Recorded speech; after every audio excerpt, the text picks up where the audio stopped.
자, 이제 소비재를 한번 진단해 볼 시간이고요. 신한투자증권 생활용품 섬유의복을 커버하고 있는 박현진 애널리스트 모셨습니다. 어서 오세요. 안녕하세요. 네.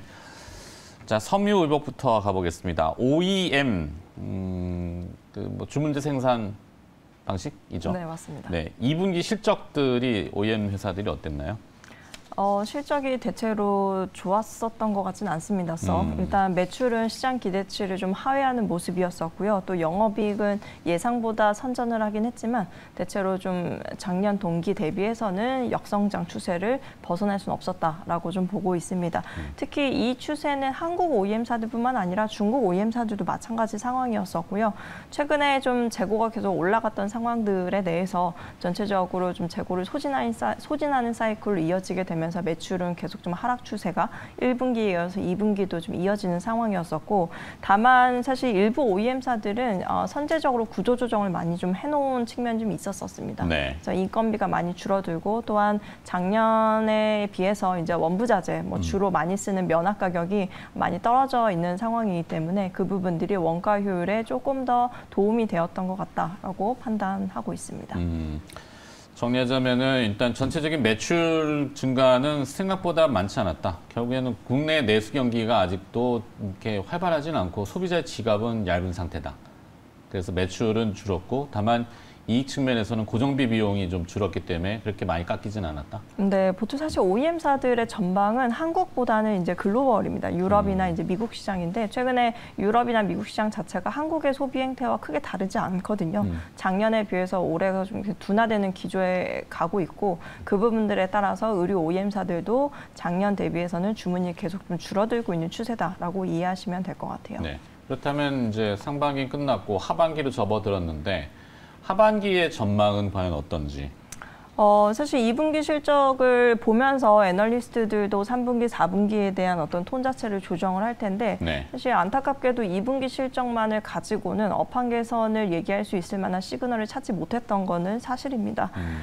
전체적으로 OEM 산업 자체는 바닥을 확인하고 있다라는 부분들은 공감을 모두가 이제 하고 있는데 여전히 조금 더 재고가 더 빠져줘야 된다라는 컨센서스가 좀 만들어지고 있는 상황이고요. 그러다 보니까 이제 회복의 시점 자체가 조금 더 더뎌진다라는 표현을 쓰는 게 맞을 것 같아요. 본래는 2분기보다는 3분기가 조금씩 나아질 거라고 봤었지만 네. 그 좀 속도가 더뎌지게 되면서 3분기 이후가 아마 조금 업황 개선을 얘기할 수 있지 않을까라고 보는 수준이라고 보시면 될 것 같아요. 네.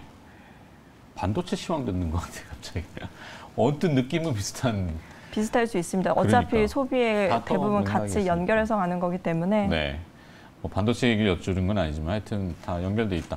매출 추정치를 좀 하향 조정했음에도 불구하고 주가는 그래도 조금 오를 수 있다? 업사이드라는 표현이지만 이것이 유효하다라고 보셨는데 이유는 뭘까요? 중국 소비?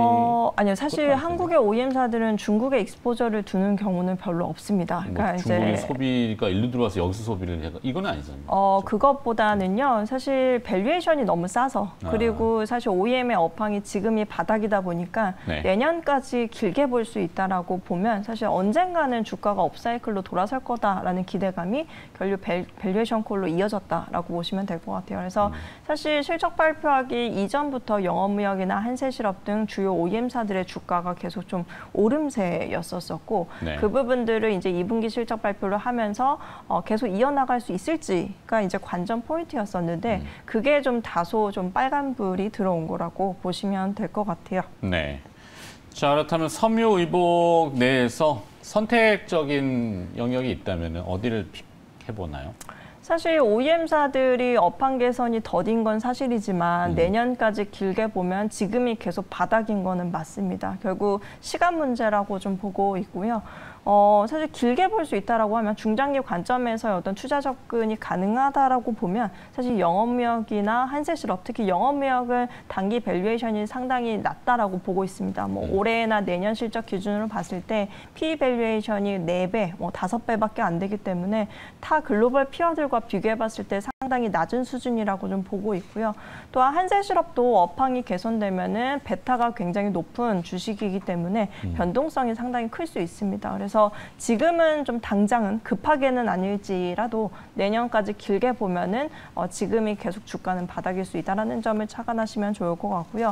또 의류 쪽에서는 OEM 말고도 브랜드사들이 있죠. 브랜드사들 중에서는 이제 대표적으로 이제 F&F나 뭐 최근에 올해 굉장히 주가가 좋았었던 감성코퍼레이션 등등이 있을 텐데 이 기업들의 하반기 실적 톤이 또 상당히 자신감이 넘칩니다. 네. IR들의 톤 자체가. 그래서 3분기, 4분기 실적에 대한 기대치를 지금 현 시장 컨센서스보다 조금 더 높여갈 수 있을 여지가 좀 있다라는 점에서 이 두 기업들도 조금 참고 삼아 같이 보시면 좋을 것 같아요. 네. 자, 그럼 화장품으로 넘어가서 소비업종 중에 중국의 유커, 그러니까 유객들이라고 하는, 유커라는 게 중국식 발음에 네, 따온 맞습니다. 모양 같아. 그 유객들이, 여행객들이 들어오셔서 소비에 가는, 그러면서 좀 화색을 했다가 다시 또, 아닌가? 중국 부동산 얘기가 나오면서 그렇게 됐다가 웃고 울고 일희일비를 하는데 어떨까요, 화장품? 사실 최근 2주간, 거의 3주간 화장품 기업들의 주가가 굉장히 다이나믹하게 움직이고 네. 있습니다. 저도 정신이 없는데요. 사실 이 지금 단체 관광객이 이제 들어온다라는 뉴스를 통해서 하루 이틀 사이에 화장품 기업들의 주가가 20-30% 급등을 했다가 네. 거의 하루에 거의 다 반영을 한 셈이죠. 그렇죠. 근데 그 다음 주에 갑자기 중국의 소매 판매 지표가 부적절하게 부진하게 나오면서 하반기 중국의 소매 경기가 좋지 않을 것이다. 라는 어떤 기운이 감돌면서 주가는 다시 원상태로 제자리로 돌아온 거라고 보시면 될 것 같아요. 근데 사실 저희가 이제 좀 생각을 하고 있는 건요.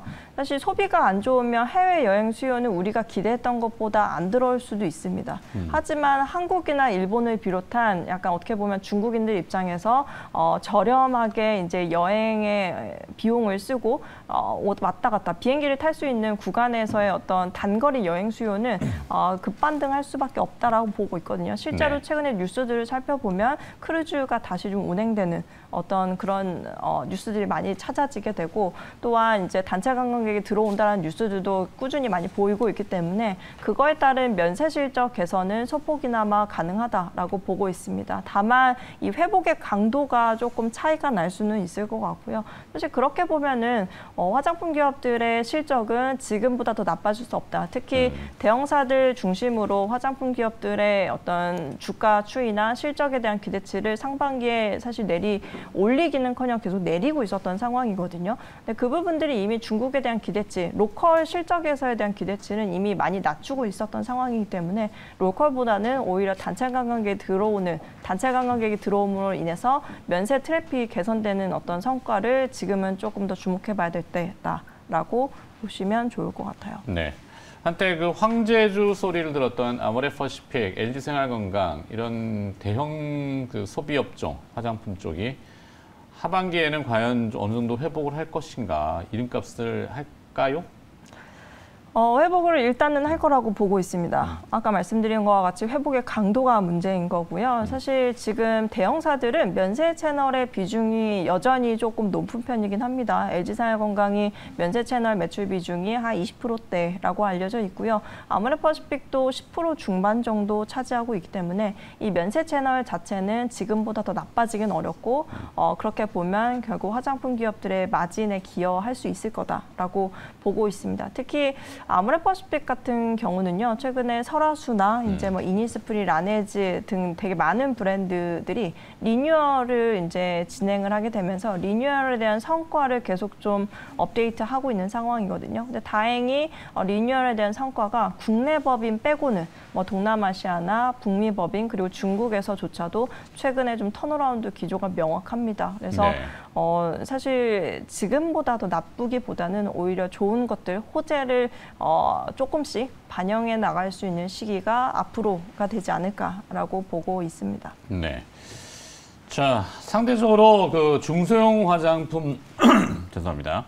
중소형 화장품 회사들의 실적이나 주가는 좀 선방이 된다라고 했던 것 같은데 왜 그렇죠? 중소형 화장품 회사가? 중소형사들이 최근에 실적이 좀 상당히 좋았었던 것 같아요. 1분기에도 좋았고 2분기에도 좋았고 공통점은 국내 실적이 상당히 좋습니다. 특히 국내 이제 H&B 채널이라고 일컬어지는 CJ, 올리브영 같은 채널들이 상당히 좀 매출 성장세가 좀 강하고 이런 부분들은 비단 한국에서 이제 2월 이후부터 마스크를 좀 벗기 시작했죠. 그러면서 엔데믹과 관련된 오히려 좀 반대급부로 수혜가 색조 쪽에서 나타나는 것이라고 좀 보고 있습니다. 특히 한국뿐만 아니라 일본에서의 수출 실적도 상당히 좀 좋은 편이어서 비단 한국에만 기대서 가는 호실적 추세는 아니라고 보고 있고 또한 이런 브랜드사들을 이제 제조, 생산해주는 대리 생산해주는 중소 OEM사들도 실적이 상당히 좋거든요. 이런 기업들에 대한 주가에 관심이 좀 상당히 많았었던 건 사실이고 다행히도 3분기, 4분기까지 이 기조가 당분간은 이어질 수 있을 거다라고 보는 점에서 중소형사들의 주가는 당분간 계속 좀 강할 수 있어 보인다라는 점을 착안하시면 좋을 것 같습니다. 그러니까 이 소비 트렌드하고도 연관성이 당연히 있겠죠. 뭐 노브랜드를 요즘 많이 선호하는 젊은 층들과 네, 뭐 온라인 브랜드나 아니면 인플루언서 브랜드들도 상당히 많아졌죠. 근데 그런 브랜드들을 또 이제 온라인을 통해서 상당히 좀 쉽게 유통할 수 있는 어떤 구조가 된 것도 맞지만 그들을 또 생산해주는 OEM사들의 어떤 좀 여러 가지 기술 이슈 등등이 여러 이제 주가에 최근에 묻어나고 있는 상황이라고 보실 수가 있을 것 같아요. 네, 자 정리하자면 하반기에는 그래서 화장품 업종에 대한 전망 그리고 또 그중에 최선호주 탑픽 선택을 한다면은. 뭐 사실 회복 사이클이 맞죠. 계속 제가 누누이 말씀드리고 있는 거는 회복 사이클은 맞지만 회복의 강도가 좀 다소 좀 고민이기는 하다라고 말씀을 드렸고요. 다만 이제 비용 축소를 상당히 많이 노력을 해왔기 때문에 손익분기점의 레벨은 화장품사들이 대체로 다 많이 낮아져 있는 추세다. 그래서 여기에 이제 매출에 대한 모멘텀만 올라와주면은 좋아질 것이다라고 말씀을 드린 거고요. 그런 관점에서 가장 부합하는 기업은 아무래도 아모레G, 아모레퍼시픽이라고 보고 있습니다. 그래서 아모레G나 아모레퍼시픽에 대한 좀 장기 선호를 말씀을 드리고요.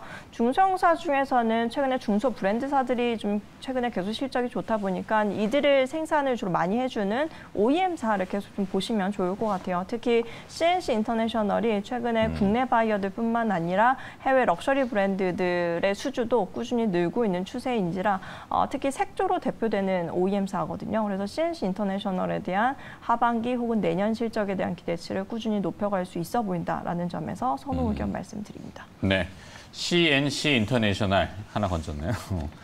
자, 신한투자증권 생활용품 섬유의복 박현진 애널리스트였습니다. 고맙습니다. 감사합니다.